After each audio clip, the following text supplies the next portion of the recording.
Bueno, entonces bienvenidos. Esto es una iniciativa, digamos, ciudadana. Eh, Se reúnen tres colectivos, tres grupos de personas que están interesados en comprender un poco más los desafíos del medio ambiente de cara, digamos, al posacuerdo, a la paz, a la construcción de sociedades hacia el futuro. Yo estaba pensando que debía contarles un poco sobre cómo se llegó a esta posición de los diversos ambientalismos, porque no es que sea un movimiento muy homogéneo, pero sí estamos bastante unidos generalmente en las cosas. Por ejemplo, es muy difícil encontrar dentro del movimiento uribista gente que la reconozcamos como ambientalistas. Hay algunos, pero es muy difícil encontrar. O sea, la mayoría de los ambientalistas sí estamos muy convencidos de todo el proceso de paz. Y eso no es una posición muy nueva tampoco, porque yo diría que se empezó a escribir sobre ambientalismo y paz desde hace unos 20 y pico de años. Inclusive hay uno o dos libros titulados así, Ambientalismo y Paz. Y eso surgió muy curiosamente, parte del Código de Recursos Naturales, en donde ya se amplió la visión de lo ambiental para incluir ahí también lo económico y lo social. En el Código de Recursos Naturales se dice varias veces que lo ambiental es lo ecológico, lo económico y lo social. Y en eso pues Colombia fue un pionero, porque la mayor parte del pensamiento ambiental que llegaba era pensamiento construido en Estados Unidos, en donde realmente lo ambiental es lo ecológico prácticamente.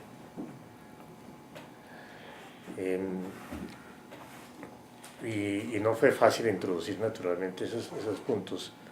Pero al abrir ese panorama mucho más amplio, de que nosotros no defendemos únicamente los pajaritos, y hemos tenido discusiones tremendas sobre eso, sino que defendemos también lo social y lo económico, toda la estructura, y que es lo que el año pasado el Papa se puso de acuerdo con nosotros en realidad. Porque puede ser muy antipático decirlo, pero eso fue lo que pasó. Claro. Porque al hablar de ecología integral, en la encíclica Laudato Si, entonces quedó que había necesariamente una unión entre lo ecológico y lo social. Y en la encíclica, gran parte de la encíclica, el Papa lo dedica a lo económico. Entonces, y hay naturalmente, esa posición de las FARC tiene también unas raíces muy antiguas. Yo recuerdo en un viaje que hicimos con Alfredo Molando y con Fajardo a la Macarena, encontramos, eso fue como a fines de los 70 tal vez, encontramos ya varios avisos en que las FARC prohibían la pesca con dinamita y amenazaban a todo el que tumbara árboles. Y eso parece que obedecía a algunos de los comandantes de la época, pero después cuando ustedes fueron ya encontraron eso también. O sea, en muchas partes, y además eso también es parte de la herencia del ELN, a pesar de que el ELN, es la labor más deteriorante del ambiente ha sido las bombas en el oleoducto. También puede decirse que el ELN, si el ELN no hubiera existido, hay zonas del país que hubieran sido deforestadas mucho antes, como la Serranía de San Lucas.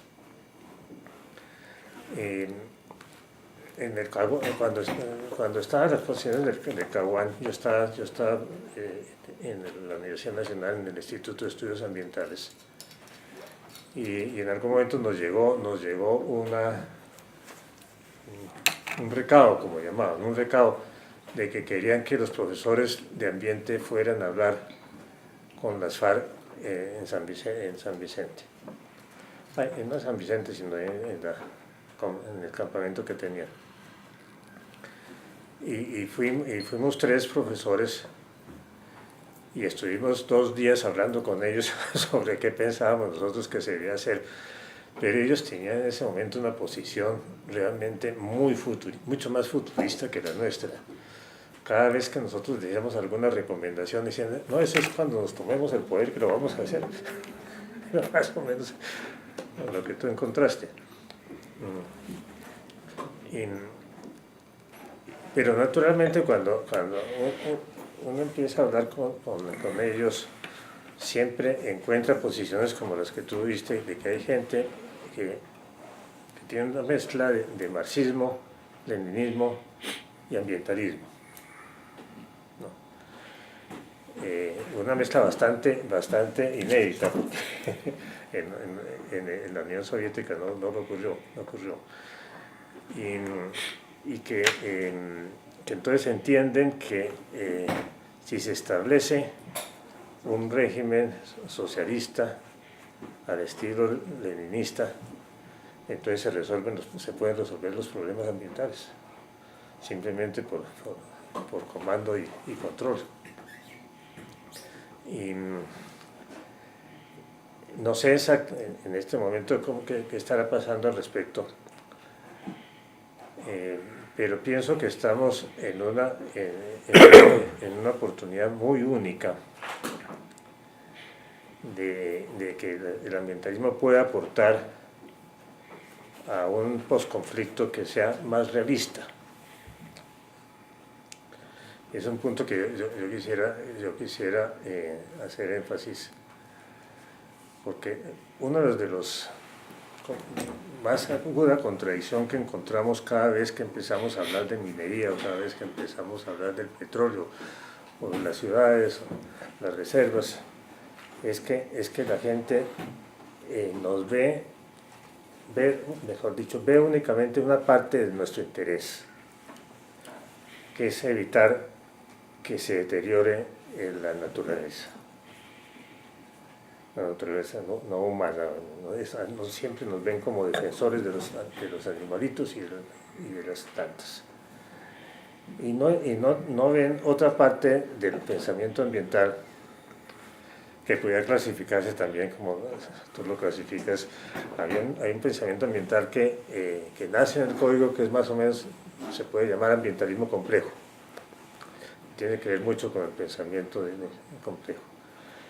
Y que en ese pensamiento complejo uno también le interesa cómo los ecosistemas, cómo lo físico y lo biológico afectan lo social, lo económico y lo político.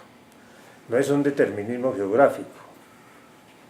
No estamos diciendo que todo está determinado por la geografía física, pero sí que en la mayoría de los modelos de las corrientes principales hoy en la economía y en las ciencias políticas, inclusive en la sociología, eso se olvida. Eso se olvida. La mayoría de los modelos, inclusive los marxistas-leninistas, olvidan que lo físico y lo biológico tiene algo que ver con lo social, con lo económico y con lo político. Por eso insistimos, en varios libros hemos insistido en que lo que está pasando en Colombia, lo que ha pasado en Colombia, no se entiende si no se tienen en cuenta las características de los ecosistemas en donde vivimos. Inclusive la prolongación de la guerra no se entiende bien si no se tiene en cuenta la complejidad de esos ecosistemas en donde se trató de hacer la guerra. Entonces eso pienso que que tiene mucho que ver también con lo que está pasando. Todas las críticas que se han hecho, por ejemplo, a la construcción de los campamentos, de por qué no se hicieron a tiempo, de que por qué no estaban construidas todas las cosas, que por qué no había carreteras, que por qué no había agua, que por qué no había energía. Pues todo eso se entiende pensando en los sitios en donde se escogieron los campamentos para la FARC, las veredas que se escogieron. Si uno las conoce en detalle, se da cuenta que era muy difícil que tuviera éxito el compromiso de hacer unos campamentos modernos en esos sitios. ¿Por qué? Por razones físicas. Porque es que no es fácil tener un sitio con agua potable, con energía, con unas casitas lo más bonitas, etcétera, con unos sitios de reunión en los bordes de la selva, que fue más que todo en donde las FARC escogieron que debían quedar los sitios de concentración. Entonces, eso hoy día también tiene que ver con el posconflicto. Porque afortunadamente en el acuerdo final, quedaron varias frases o varias palabras que hablan de la sostenibilidad ambiental, creo que es más que todo el concepto que usan. Y quedó también un punto que a mi modo de ver es muy interesante que haya quedado, que es la reforma rural integral del punto 1 del acuerdo final. No tiene como objetivos los objetivos que generalmente se tienen en cuenta entre los planes de desarrollo en Colombia. No se encuentra ahí como objetivo el crecimiento del Producto Nacional Bruto, ni tampoco inclusive el crecimiento del ingreso. Los dos objetivos que aparecen en el punto 1 de la reforma rural integral son el bienestar y el buen vivir. No aparece ningún otro objetivo. O sea, eso tuvo que obedecer a una discusión muy profunda sobre si ponían como objetivo aumentar el ingreso per cápita o no. Y esa ausencia de los objetivos económicos es muy importante, porque si uno tiene en cuenta la historia de todos los intentos que se han hecho de desarrollar el campo en Colombia, llega a la conclusión de que la complejidad de los ecosistemas colombianos hace extremadamente difícil que la agricultura sea rentable, con excepción de unos sitios que ya han sido explotados desde hace muchísimos años y que están siendo explotados por grandes capitales, que son parte de la sabana de Bogotá. Ya la sabana de Bogotá es otra cosa, pero el Valle del Cauca, el Valle del Sinú y algunas partes del Piedemonte y la zona cafetera. Entonces, yo lo que pienso es que si no se tiene en cuenta las enormes dificultades de rentabilidad económica que tiene el campo colombiano, va a ser muy difícil que dentro de pocos años no se reproduzcan lo que ha pasado en los últimos años. Y es muy difícil encontrar la solución, como decía Manuel.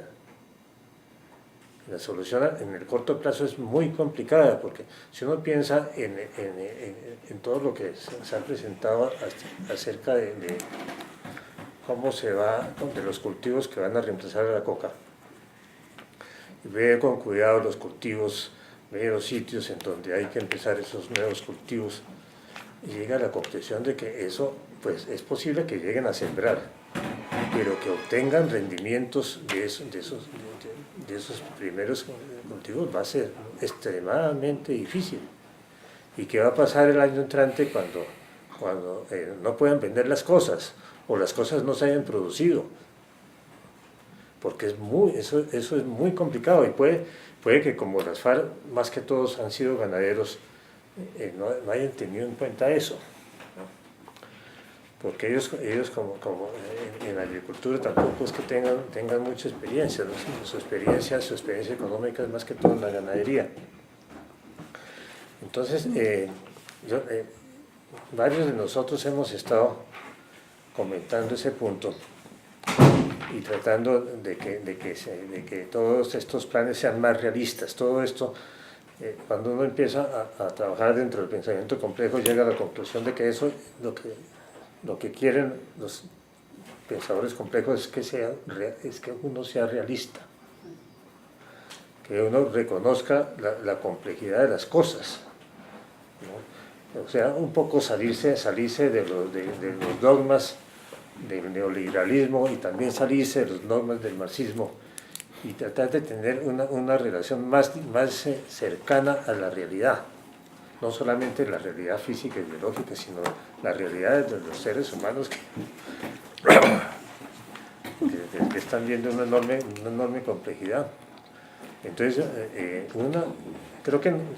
yo creo que nosotros sí podríamos aportar algunas cosas que sean más realistas. Por ejemplo, es más realista sembrar árboles, ¿no? que sembrar cacao. Es mucho más realista pagar por sembrar árboles,